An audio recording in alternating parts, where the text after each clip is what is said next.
Alors aujourd'hui, nous allons changer les plaquettes avant et les plaquettes arrière sur une Honda Civic type R de 2018, le modèle FK8. Donc à l'avant, ce sont des 4 pistons Brembo, les plaquettes également Brembo. Je vais essayer de vous montrer un petit peu l'usure. Voilà, là, on voit qu'elles sont en fin de vie. À l'arrière, ce sont des étriers plus classiques. Et voilà, on voit aussi qu'elles sont quand même assez usées. Alors sur ce modèle, ce qui est assez étrange, c'est que les plaquettes arrière s'usent très vite. Mais en fait, c'est dû à l'ESP qui, à chaque fois qu'on roule un peu vite, il corrige à chaque fois la trajectoire pour nous aider à prendre bien les virages. Et même si on désactive les aides complètement, hein, en mode plus R, il y a toujours l'ESP qui est un petit peu présent pour nous aider à, par exemple, quand on prend les virages très serrés ou quand on réaccélère dans une épingle. Il y a toujours l'ESP qui corrige un petit peu pour plus d'efficacité, quoi. Voilà, maintenant je vais vous montrer les plaquettes que j'ai commandées. Alors au niveau des pièces, j'ai pris du Brembo pour devant et derrière. Ça c'est les plaquettes avant, la référence c'est celle-ci, P54039. Et ça c'est les plaquettes arrière, P28089. Voilà, donc bon, ça c'est un type de plaquette assez fréquent sur les voitures comme ça, assez puissantes. On les retrouve sur les Mitsubishi Lancer, sur les Subaru, sur les Megane 3 RS. Voilà.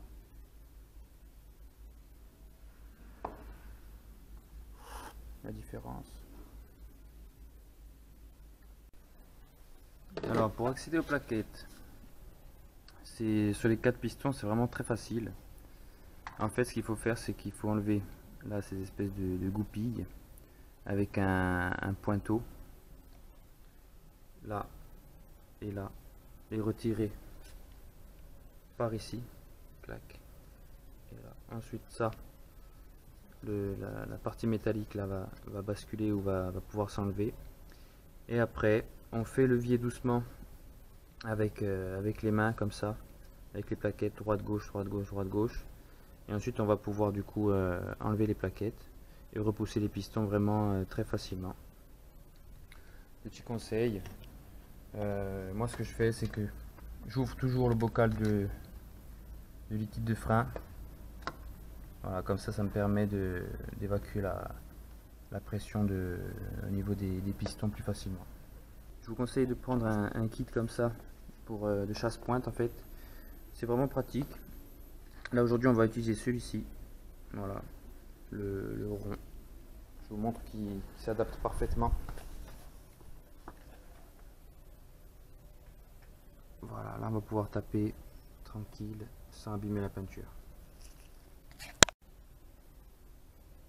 Voilà, là j'ai retiré un petit peu les goupilles, donc on voit que cet outil est très pratique parce que il rentre parfaitement dans le trou. Et du coup pour taper c'est vachement plus simple. Voilà, la première goupille est sortie.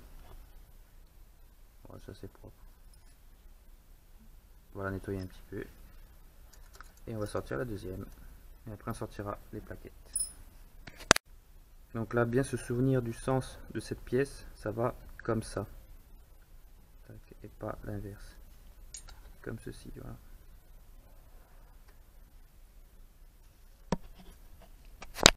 Voilà, les plaquettes, je les ai à peine bougées. On voit qu'elles sortent déjà. Donc là, ce qu'on va faire maintenant pour bien repousser les pistons à fond, on va la sortir un petit peu comme ça. Et du coup, on fait levier en tirant et en poussant. Voilà, on fait ça quelques fois, puis après on vérifie où en sont les pistons. Ça y est, les plaquettes sont sorties. Donc là, j'ai repoussé au maximum les pistons avec la technique dont je vous ai parlé. Tiens, celui-là est ressorti un peu. Ok, je vais re-rentrer ensuite. Et là maintenant, je vais vous montrer. Bon, avant de remonter une nouvelle plaquette, ce que je conseille, c'est quand même de passer un coup de compresseur à l'intérieur, de bien nettoyer la poussière de frein. Pareil dans les disques et là au niveau des trous. Parce qu'en fait, ce que ça a tendance à faire, c'est qu'avec l'accumulation de plusieurs freinages et si on conduit un petit peu vite, ben, avec l'humidité ensuite, ça forme comme une sorte de boue. Et puis bon, ça fait une accumulation de matière sur les disques, sur les étriers. Et après, ça a tendance à faire chauffer et surchauffer les freins. Voilà pour le petit conseil. Maintenant, on va regarder les plaquettes d'origine. Voilà, alors d'origine, il y a cette espèce de plaque anti-bruit. Voilà, je vais la récupérer pour la mettre ici. Tac. Voilà, donc là, on va regarder l'usure. Donc ça, c'était la plaquette côté intérieur. C'est la plaquette côté extérieur. Voilà. Avec le témoin d'usure, bien sûr, c'est voilà, c'est plus logique. Comme ça, on peut voir si la plaquette est usée ou non. Enfin, bon, après, avec le temps, on n'a plus vraiment besoin du témoin d'usure. Hein. À l'œil, on peut voir si elles sont usées, surtout quand on sait que d'origine, enfin quand elles sont neuves, elles sont aussi épaisses.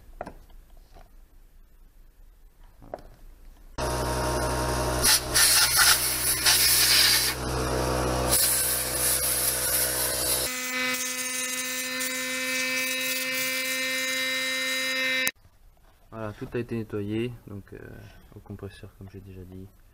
Voilà, c'est un petit peu plus propre. J'ai surtout débouché les trous du disque percé. Voilà, comme ça, l'aération peut toujours se faire. Voilà, les plaquettes sont prêtes à être remontées. Donc ce que j'ai fait, pour pouvoir enlever ça, la petite plaque anti-bruit, donc j'ai pris un tournevis très fin, type testeur électrique, et j'ai placé voilà, vraiment délicatement, parce qu'en fait c'est collé. Je suis passé tout doucement derrière, enfin dessous, et j'ai fait levier pour décoller délicatement, pour éviter de casser la plaque en fait, et du coup de pas pouvoir la récupérer. Voilà, j'ai nettoyé les coulisseaux, enfin les goupilles qu'on a enlevé tout à l'heure.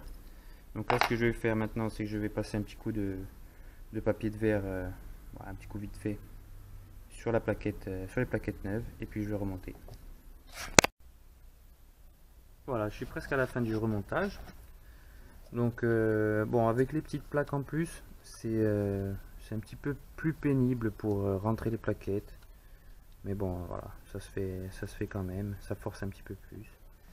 Donc là, j'ai mis la goupille inférieure, je ne l'ai pas encore enfoncée entièrement. Voilà, parce qu'il faut arriver vraiment à buter. J'ai mis l'espèce de plaque métallique pour tenir. Et ensuite, il va falloir que je force comme ça et que je mette la goupille supérieure. Voilà. Donc la petite différence par rapport avec des plaquettes neuves. Ouais. Là, j'aurais plus de... Je pense que je retrouverai du mordant au freinage. J'allais oublier de vous dire, en fait, il faut aussi que cette partie-là inférieure métallique soit remontée comme ceci. Il ne faut pas que ça reste comme ça et qu'on rabatte. Il faut vraiment le monter au maximum. D'ailleurs, on voit que c'est beaucoup plus facile une fois que c'est mis comme ça que lorsque c'est pas enclenché, quoi. Lorsque c'est comme ça. Voilà. Tac.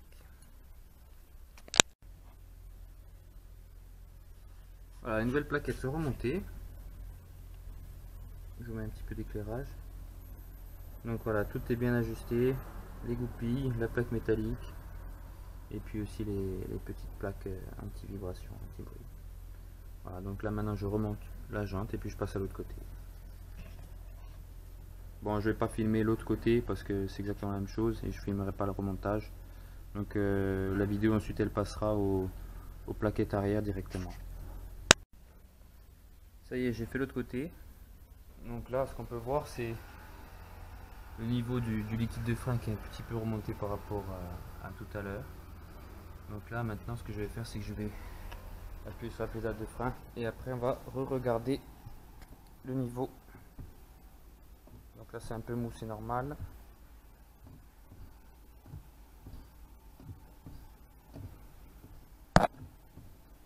Voilà, ça s'est durci et on va regarder le niveau du liquide.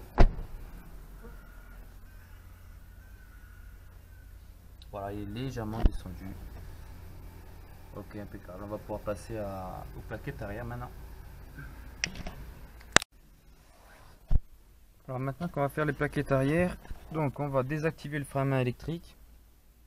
Alors, on met le contact. Donc voilà, on n'appuie pas ni sur le frein ni sur l'embrayage, on n'appuie sur rien. Donc là, le contact est mis. Maintenant, j'appuie sur la pédale de frein et je déverrouille le frein de parking. Veuillez appuyer sur la pédale de frein pour relâcher le frein de stationnement. Voilà. Et là, je lâche tout.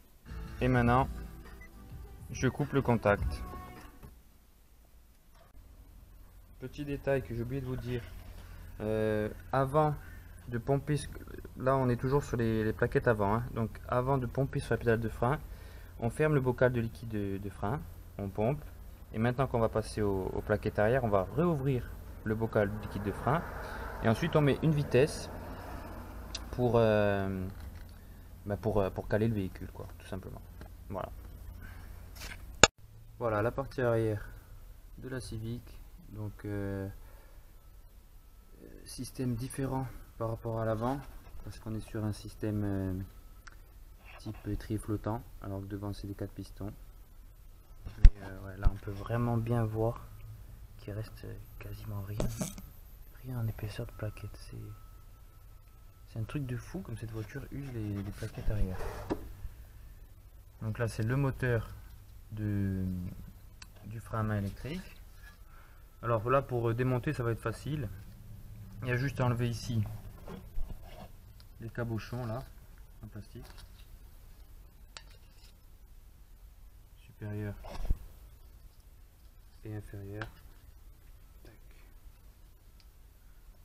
Après l'intérieur c'est une clé BTR, donc je vais vous dire après la taille, la dimension. Je vais en essayer plusieurs. Après du coup on va pouvoir retirer l'étrier flottant. Et ensuite on retirera ça, l'anti-vibration aussi, pour caler les plaquettes. Et puis on pourra enlever les plaquettes. Donc là je suis en train de démonter les vis de l'étrier arrière. Alors c'est bien une douille de 7. Une douille BTR de 7. Je vais vous montrer, voilà. Donc j'utilise soit la douille comme ça, soit cette petite rallonge là avec une clé à pipe de 10. Donc ça va ici. Et voilà. Et là on peut voir que ça se desserre gentiment.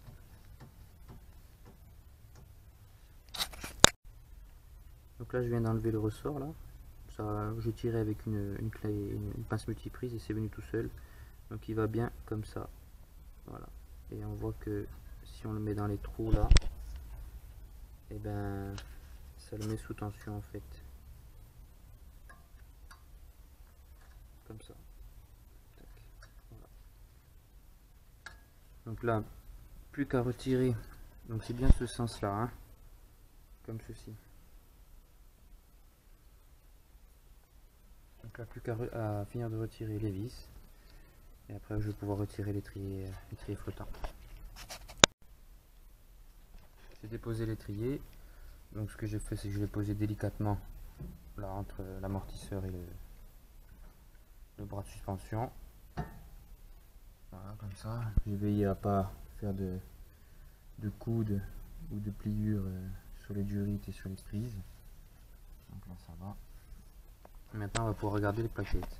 Alors il y en a une avec un ressort, c'est la plaquette côté intérieur, et une sans ressort, la plaquette côté extérieur.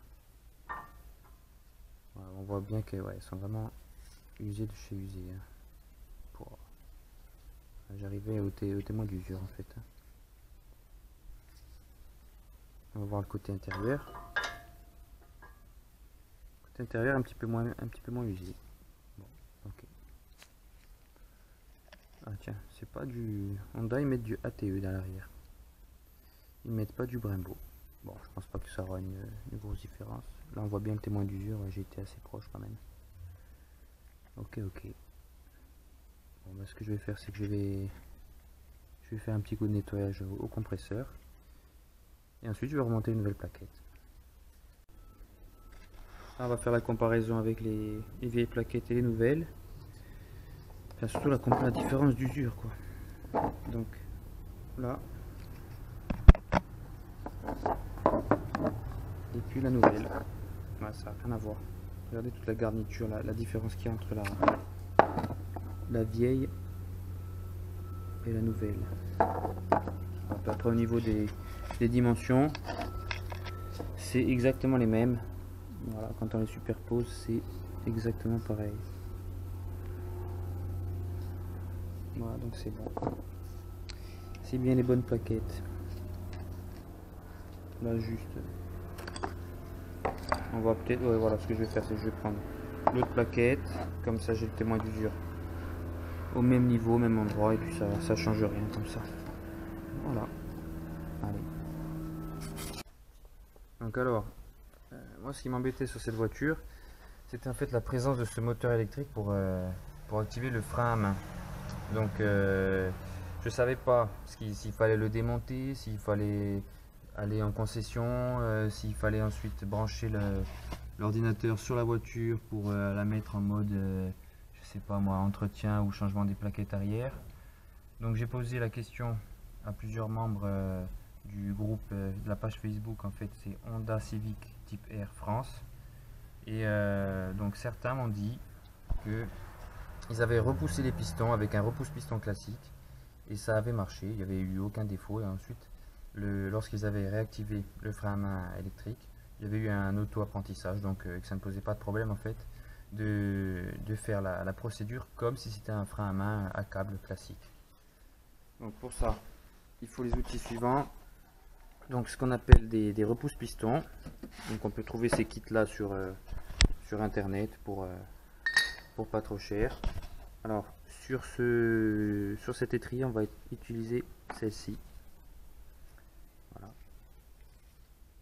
Ça va s'adapter parfaitement sur l'étrier en fait, sur je dirais le coulisseau, enfin pas le coulisseau, le piston de l'étrier. Après on prend ceci et on va avoir besoin de cette plaque là. Voilà. Donc j'installe tout et après je reprends. Voilà, j'ai installé le repousse-piston. Donc maintenant j'ai juste à tourner là cette manivelle dans le sens des aiguilles d'une montre pour en fait rentrer le piston. Et voilà, donc le piston se rentre en tournant dans le sens des aiguilles d'une montre, donc dans le sens horaire. Là j'ai fait quelques tours, c'est facile, il n'y a quasiment pas de résistance. Voilà, je suis en train de remonter donc les vis des coulisseaux. Donc avoir un petit cliquet et cette rallonge là, c'est quand même assez pratique parce que cette durite de frein là et c'est un peu chiant, on a tendance à du coup à visser un peu de travers, mais bon, ça peut se faire, mais c'est quand même plus confortable de travailler avec ça. Et un autre détail, alors lorsque j'ai repoussé en fait le piston avec le repousse-piston, donc je suis arrivé en butée de serrage et ensuite l'étrier ne rentrait pas. Donc en fait j'ai dû pousser, voilà, ça s'est fait à la main, le piston vers l'intérieur, donc il y avait encore un petit jeu, quelques millimètres à gagner, mais seulement en poussée, pas en vissant. Et ensuite l'étrier s'est installé normalement. Ça y est, tout est remonté. Alors là, c'est très facile à faire au final. Je pensais que j'allais plus galérer pour remettre le ressort, mais c'est assez simple. Donc j'ai mis ici, et après j'ai mis là, et après j'ai tiré, enfin j'ai un petit peu tordu pour réenclencher ici. Voilà, si on veut vraiment être sûr que c'est bien mis, on peut tapoter un peu. Voilà, c'est bon. Au niveau des vis ici de serrage, donc il faut vraiment faire attention à être bien, je dirais bien enfoncé dans le boulon, parce que vu que c'est des vis un petit peu, on a tendance à les foirer assez facilement. Donc là au niveau du serrage, j'ai pas le couple de serrage, je le connais pas. C'était pas serré très fort, j'ai serré jusqu'en butée et après j'ai un petit peu forcé. Voilà, c'est tout. On peut voir qu'il bouge un petit peu, c'est normal. Il suffira de freiner un petit peu avant de réenclencher le frein à main électrique pour recaler l'étrier convenablement. Voilà. Alors maintenant on va voir un petit peu au niveau du bocal de liquide de frein. Voilà, là le niveau est vraiment au maxi de chez Maxi. Ouais, presque il déborde. Donc ce que je vais faire avant de passer à l'autre côté, c'est que je vais mettre un chiffon juste en dessous du bocal au cas où ça coule pour éviter, vu que c'est hyper corrosif et que là en dessous il y a des durites, du plastique et puis même une sonde, ça évitera de niquer le faisceau, quoi. Bon, ça y est, tout est fini, les 4 roues sont faites.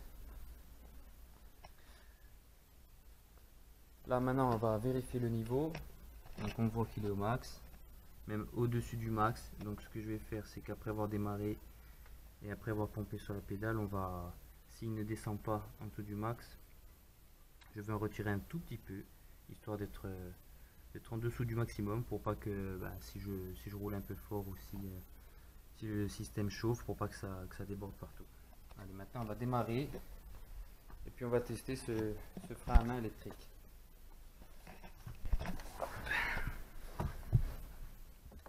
On contact. Je démarre. Voilà.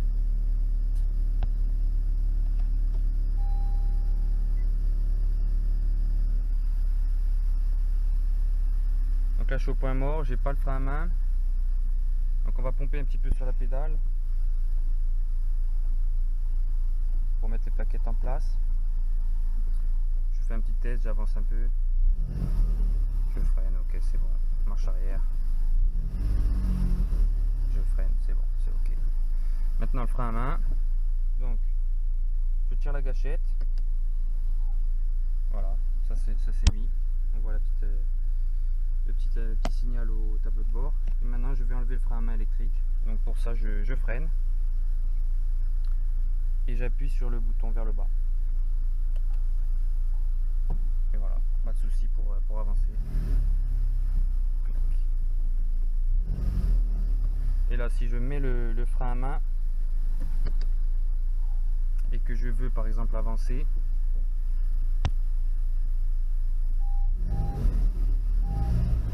voilà, donc on voit que ça fonctionne.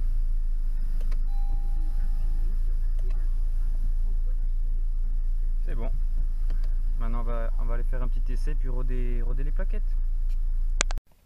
Alors là ce que j'ai fait, c'est que j'ai retiré à la seringue un petit peu de liquide de frein. Je suis placé juste en dessous du maximum. Voilà, j'ai retiré environ 20 ml. Voilà, donc la vidéo est finie. Les plaquettes sont changées. Au final c'est vraiment pas compliqué. Il faut quelques outils et puis voilà, être méthodique, prendre son temps. Ça m'a pris environ combien de temps? Ouais, 2h30, 3h en allant vraiment tranquillou, petite pause coca, pause café, en nettoyant bien. Et puis voilà, en faisant aussi les vidéos. Donc je pense que sans filmer et sans faire de pause, en 1h30, c'est jouable, 2h maximum, quoi. Voilà, bon, si jamais vous avez des questions,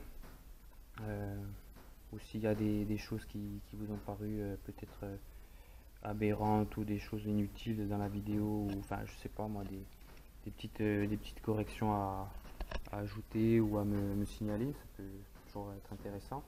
N'hésitez pas, comme ça ça permet d'échanger et puis de progresser toujours. Voilà, allez, merci.